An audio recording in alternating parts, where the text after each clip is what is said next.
I didn't know what school to choose because being low income, unfortunately, I was not in the position to be like, oh, I just like this school, and if I get into the school, that's the school I'm going to attend. Hmm. No, I wanted to go to the school that left me the least amount in debt, if that makes sense. Hmm. So the schools did not have my FAFSA because it had not been submitted to them. Hmm. And then the other issue is that I got more acceptances after the first couple that I got. And since the form was still in process, I could not submit the FAFSA to these other schools. I literally just took a leap of faith that I was just going to get some offer or something before the end of our lease at the end of this month, at the end of May. And then I just told our landlord, like, oh, we're just going to stay until the end of the month. And when the landlord asked if we were going to go month to month, I was like, no, we're moving at the end of the month.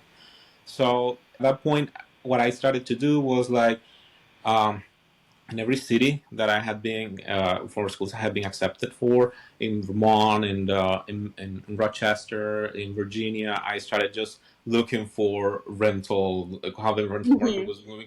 So I constantly had on my computer, on my iPad, a tab open for each city and on Zillow to see how the rental market was moving in each city, and trying to decide which what the best apartments were or and the thing is that applying for apartments, it can get pricey because you have to pay the application for each apartment that you want to be considered for.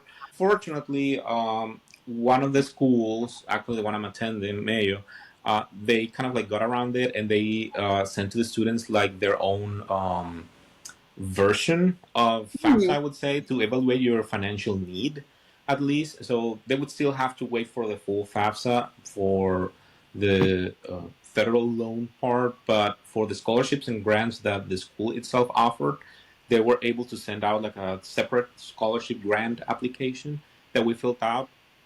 And I think they also were waiting for FAFSA because I filled it out as soon as I could, and then I just had to wait. But fortunately, like last month, they sent me the offer before the FAFSA was even released, and I got a good offer from there. And being a prestigious school, which was one of my top choices, I decided, okay, I think the best other schools could do is like the full tuition scholarship that Mayo is offering me. So Yeah. between all of that and being one of my top choices, I just finally chose to go there